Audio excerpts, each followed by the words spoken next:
Okay guys, in the previous video we have overwritten the buffer of our application correctly so that if we place exactly what we want here, it will be stored in the instruction pointer. In the same way in the ESP register. Okay guys, now in this video I am going to tell you what are the bad characters to our shell code and how to prevent them. First let me explain 1 byte characters. That means if you are coming from the C programming language, you can see whenever there is a string input and you will end the string with /0, which means that the program will identify this value and it will says that it will take the input only up to this one, and the string after this 0 byte will get ignored. That means the only string up to this byte will get considered into the application's input.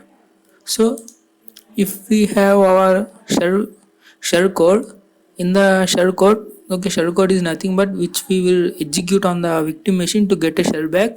So in that shell code, if we have this 1/0 in the middle or somewhere in the position, then up to that shell code will get into the program, and after that byte our shell code will get ignored. So that's then our connection will not get to our Kali Linux machine. So that's a very big problem. That's why this is considered as that's why this is considered as bad character, which means bad to our exploit development. Okay, another some of these bad characters are /r, which is the carriage return, which means if your cursor is in here, it will bring it to here.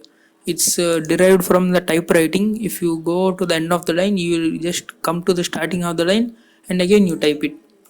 And also new line. New line in sense means it will create a just, if this is the last line, if you consider 41, and if you hit enter, it will create a new line. The same purpose, the same thing this slash and does. So we will use this combination of /r/n in web applications. Like when you send a GET request, then you will say get /http1.1, and at the end you will say carriage return and the line feed, which is going to the starting of the line and creating a new line here.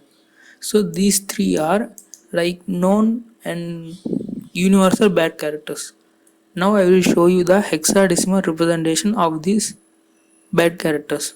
For 0, 0 is considered as null byte. It's 00, and for /r it's 0x0d, and for /n, which is new line, it's 0x0a. So in our shell code, it will be in hexadecimal representation. If you find any of these three characters, you need to remove it manually, or you can also generate the shell code without these characters. So guys, in this video what we are going to do is, these three are general bad characters, but we are going to see another more bad characters in our application. Okay, let me run the program in the Immunity debugger, and now click run. Now we have the super thing called Mona module.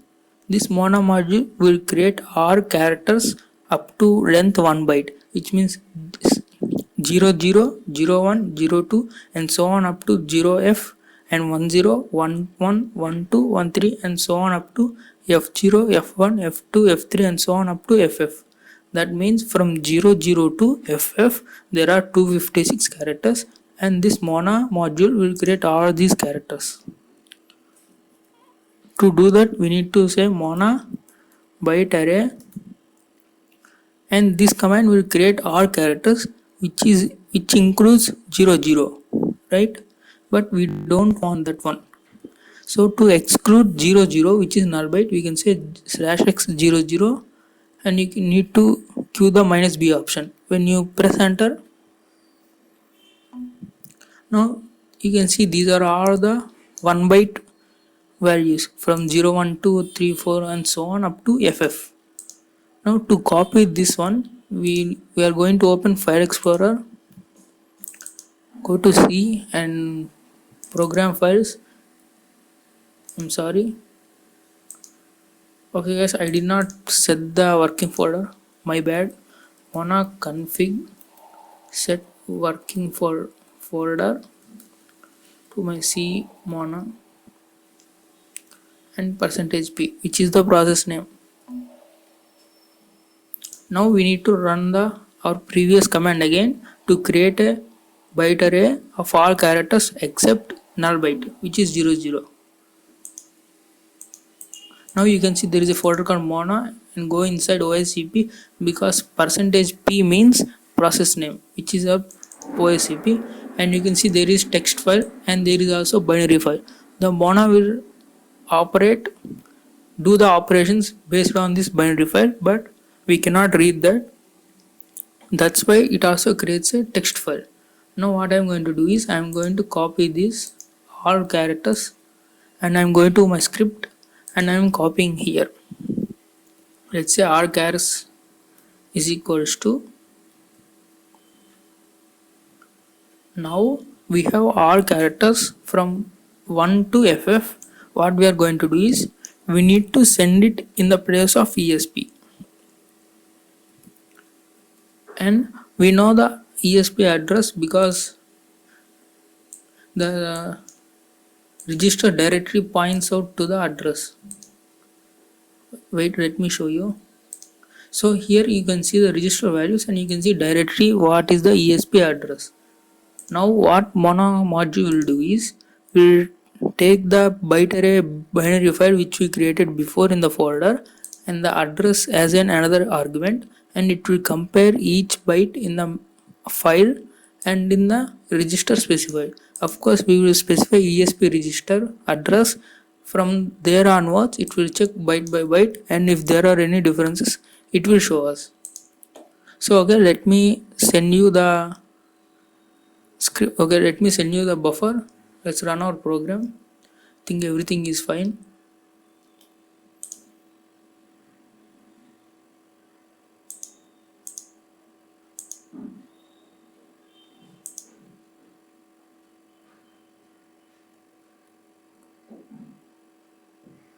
Now you can see our ESP points to this address and there are bytes 01, 02, 03, 04 and 05, 06, 07. There is no 07. You can see manually that there is no 07. Instead there is 0A and 0D.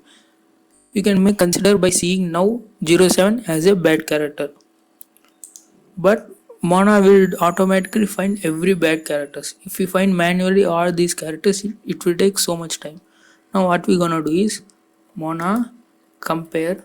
We need to compare two things, that is F file name, and we need to specify the location. Mona OSCP byte array dot binary file and the address. I want to copy this selection and paste it in here. Now what it does is it will compare the file, the contents of the file and the value at the address. Now if I hit enter, now it says corruption after 6 bytes because 707 is the 7th byte and it has been overflown. Now let me show you in detail. Now you can see it says comparison results. Now 0, 01, 02, 03 which is in the file and the memory, file memory. In the file we have the bytes 01, 02, 03, 04 and so on. In the memory it says it does not show anything, which means that in the memory it's the same. That's why it's not showing anything. If there is any different, it will show the different results. So at the up to 06 it was green, and 07 the memory in the 07 has been replaced by 0A 0D. So you may consider 107 is the bad character and 08 is not bad one because overflow occurred at this one, corruption occurred at 07 byte and the 2 bytes have been replaced have been placed as 07 and that 0D byte has been replaced with this 8 byte. Okay, I hope you have understood now. In the same way, everything is fine up to this 2D, and then instead of 2E, the application treated the 2E as something byte and replaced it with 0A 0D. Okay, guys, in the same way, up to it was up to fine up to this 9F and A0, and at A0 the application treated it as something value and replaced it with 0A 0D. Now probably you can now understand that what are our bad characters. 07, 2E and A0. These three are bad characters. So let me write down in the comments. Don't forget we does not include 0x00, which is universal bad character. We need to include this 07 and the 2E A0. I think those are one. Okay, I think 0/x 2E A0. Okay, let me confirm again. A0. Okay, 07 2E A0. Okay guys, these are the bad characters in the application. Now I suggest you to run the program again without these characters and you will get the same exact file contents in the memory. Just once try it and you will get the exact memory values as those of in file. So that's all for this video. We have found the bad characters using Mona, and then in the next video we are going to find the array to jump addresses so that those addresses do not contain these bad characters.